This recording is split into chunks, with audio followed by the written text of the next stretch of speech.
perfecto. Now let's get into domain 3. Even if you use Windows, if you use a Mac, every single day, there are technical details that the exam tests that most people never even think about. When you're talking about file systems, command line interfaces, operating system utilities, and we about to cover all of those things right now. If you haven't done so yet, hop in the comments and tell me if this is valuable, if you like it. Am I the best instructor this side of the Mississippi? Am I one of them ones? Ooh-wee. All right, so let's get straight into operating systems. So different types and functions. Long story short, an operating system is a software that manages hardware and resources and provides services for applications. Without an operating system, you can't run any programs. It's over with. Okay. So you got a desktop operating system, you got a server operating system, you got a mobile operating system, and you got an embedded operating system.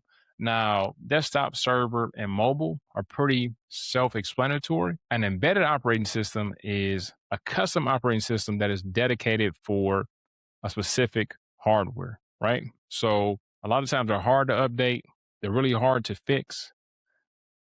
Some examples can be the software that comes on your smartphone, the software that comes on routers, the software that definitely comes on any medical device, right? So keeping the operating system up to date, making sure it is patched, making sure that everything is working correctly can save you a lot of headaches, and it can reduce that security attack surface that we talked about earlier. Let me give you a quick quiz. Okay, which type of operating system do you think is going to be found in an IoT and on smart home devices? What do we think? Three, two, one. An embedded operating system. Perfect. So there's different components when it comes to operating systems. You got file systems, you got different types of interfaces, you got utilities and drivers. So when it comes to file systems, you got NTFS, which is primarily used for Windows, but it can be used in Apple as well.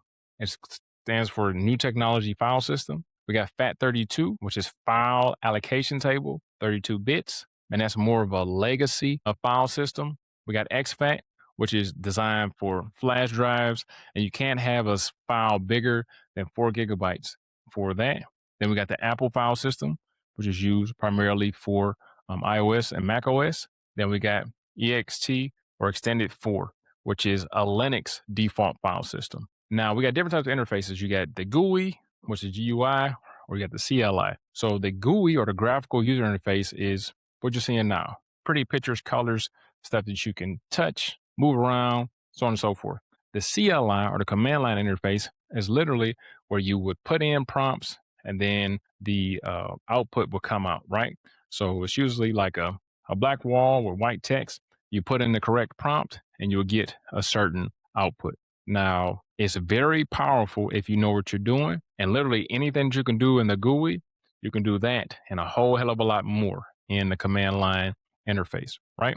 Then touch, of course, is used on any touch screens. Now, different utilities and drivers. So the task manager is going to show you all of the active tasks. A lot of times, if your machine freezes up, if your laptop freezes up, if something breaks, you can actually run the task manager and stop certain tasks because it stops working, because whatever happens, right? And you can stop certain tasks to see, okay, is this what's making my laptop slow down? Is this what's breaking my system? What's going on, right? Then you got device manager, which literally manages devices. You can update devices, you can disable devices, you can enable devices. This managing is going to show you how much disk space you have left, how much storage you have left. You can partition drives, you can format drives, and you can assign drive letters in there. Event viewer is awesome as well. It actually show you everything that's happened within the last 24 hours, last 48 hours, last 7 days. So you can actually see, okay, when did something happen? Oh, I installed this and all this stuff started breaking. So maybe that was the event that happened that made that happen, right? Then drivers, long story short, kind of shows your device, shows your computer, shows your whatever, how to work together. Say you have a wireless keyboard, you will put a driver onto your laptop, and that driver would drive the laptop to tell it, hey man, this is how you work together with the keyboard. Now we're going to talk about software types and applications. So it's a bunch of different software types. You got productivity, which is going to be your Words, your Excels, your PowerPoint, your Google workspaces. You got collaboration apps like Zoom, Slack, Discord. You got web browsers, Chrome, Firefox, Edge, Tor. You got remote support, whether it's Team Viewer, AnyDesk, Windows Remote Desktop, different utility software, antivirus, backup tools. You got vertical applications like medical EHR for systems, legal will be some for case management, finance, accounting software, so on and so forth. Now let's get into browsers and a little bit of AI. So private incognito mode is supposed to, or what you may believe, is that it keeps everything private. Not really. All it does basically is that it doesn't save your browsing history on that device locally. So if you use um, a company, a computer, if you use a computer at a library, something like that, it won't save the chat history on that locally. But it does not make you anonymous to websites or internet service providers. It does not. And then you got extensions and add-ons. So that's like plugins that add functionality. It could be something that can take a screenshot for you. It could be something that can fix your grammar. It's millions of different browser extensions and add-ons that you can use. Password management is another big thing that you can use. It'll store all your passwords. You have autofill, stuff like that. Now that's going to bring up some security concerns, but that's completely up to you. Then you got cache and cookies, where the cache is stored website data for faster loading. Cookies are small files that track what you do, right? So cookies is a reason that if you search a different type of protein, right? I want to take this new protein powder. Then out of nowhere, when you go on Instagram, it's ads for protein. And then when you go on Facebook, it's ads for protein. And you hop on TikTok. And then you hop on this, and you hop on that, and you watch Netflix, or you watching Amazon Prime, and it's commercials for protein. That's those good old cookies. And then a pop-up blocker, real simple. It blocks unwanted pop-ups that you don't want. Compatibility mode, it pretty much forces a browser to render a web page in an older version that is compatible with whatever you're trying to do. Now let's talk about AI. So a lot of AI that you might run into are going to be chatbots, where it's conversational. It seems like you're having a conversation with a real person, but then you'll get to a point in the conversation where you're like, hell no, this ain't a real person. I don't know who I'm talking to, right? So examples could be Claude, ChatGPT, Gemini, Siri, Alexa, or if you go to a website and try and buy something, a lot of times if it says get help or ask help, that chat box that opens up is a chatbot. Another thing is virtual assistants. So AI tools like I said, Siri is with Apple, Cortana. I think they call it something else now. Is with Microsoft, and then the Google Assistant and stuff like that. You also have something called generative AI. So it creates content, whether it's text, images, code, audio, video, based on LLMs or large language models. And last but not least is machine learning.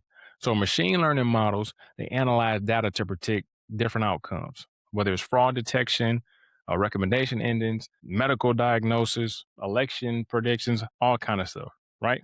And one thing I want to pop back on is the private browsing incognito mode, right? If you don't believe me, that if you go in incognito mode on Google, it doesn't hide anything. Listen to this. Google settled a $5 billion lawsuit about 2 years ago over collecting data from users in Chrome in incognito mode or private mode, proving that this shit is not anonymous, right? Now, another thing is AI growth, right? I'm pretty sure almost everybody listening to this has either tried doing some AI a little bit or most likely has tried ChatGPT. In the last 2 months, ChatGPT has gotten over 100 million users. Well, not in the last 2 months. In their first 2 months, when they launched, they got 100 million users, which at the time was the fastest growing technology adoption in history. They're starting to use losers now, or starting to lose users now. But when they first dropped, it was crazy. Everybody was hopping on the bandwagon. So, a quick question: a user wants to browse without the browser storing their local history on the computer. What should they use? You should have said incognito mode, because remember, it does not make you anonymous, but it will make sure that your history, search history, does not show up on that computer locally. All right. A user is concerned about privacy while browsing on a shared computer at a library. They enable private incognito browsing mode before visiting their bank's website. Which statement best describes what private browsing mode protects against in this scenario? All right, so hopefully you picked hiding the user's browsing history from the next person using a computer, because we already kind of went through that. So A is wrong because private browsing does not prevent websites from tracking you. C is wrong because HTTPS encryption, the padlock that you see in your browser, is what encrypts data in transit, not private browsing. D is wrong because a VPN hides your traffic from the internet service provider. Private browsing has nothing to do with network level. I want to tell you exactly what the hell you need to do on test day. So I'm gonna give you a strategy to turn all this knowledge that we just learned into a passing score on exam day. The process of elimination is your best friend. Even when you don't know the answer, you almost always know, hey, that ain't it. I don't know what the answer is, but I know that one is not it. So cross out any clearly wrong answers. Often you can get, you can scratch out at least two of the obvious, okay, I know it's not that, right?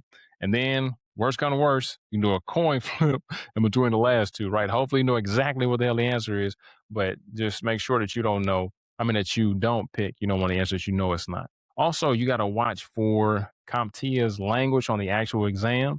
The words most, best, fastest, cheapest, best, first thing, last thing. Make sure that you are paying attention to those things. Also, make sure that you're paying attention to multiple answers. Some questions if they're multiple choice and it has multiple answers. So if it says choose all that apply, choose all the ones that apply, please. All right. Also manage your time, man. 70 questions, 60 minutes. That means that you got about 50 seconds per question. If a question is taking you more than a minute and a half, flag it and come back to it. Don't let just one hard ass question tank, the 10 easy ones that may be after it. Okay. Also, take at least, I would say, 5 to 10 full practice tests before you go through the exam. Not to see if you pass, but it's really just to see and identify what am I the weakest at, right? If you score a 60 on security questions and a 90 on networking, then your ass need to be paying attention to security because you already got networking. And if you need a practice question or anything like that, we have a full exams simulator in our IT for beginners program. And we also have exam simulator that can help you for A plus, Net plus, or a security plus. And remember, you need a 650. That's all you need, man.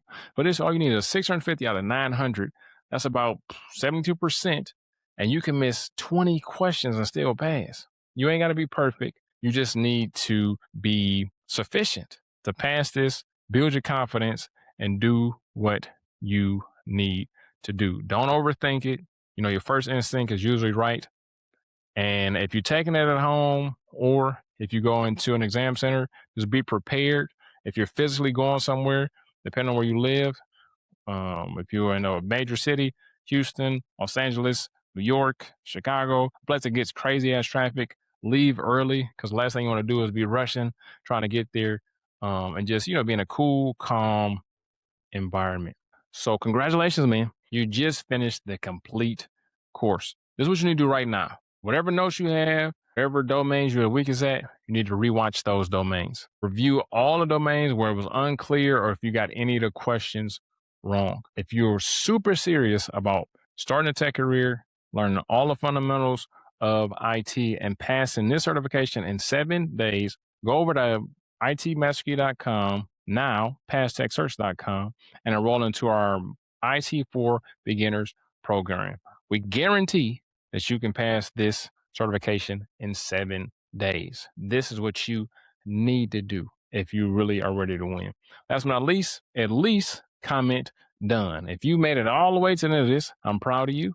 Comment done. Tell me that you completed the course. I'm going to read every comment. Let me know what you got going on, where you're from, if this was helpful, if this was valuable, what other courses would you like to see? Also, make sure we got an entire playlist with over 100 videos right here on YouTube. Look at our IT for Beginners playlist. Don't wait. Go watch all those other damn videos that we have. But if you really are ready to stop doing this on your own, if you're really ready to learn from me and my team and get the same wins, the same tutelage, the same shit that you need to really make this happen and start getting certified, go ahead over to passtechcerts.com. You can enroll into our IT for Beginners program, and you can pass in 7 days. If this free stuff is valuable to you, just imagine what you're going to get once you invest in yourself. Other than that, I was more than happy to help you pass this exam. I hope it was valuable for you, and I'll see you in class.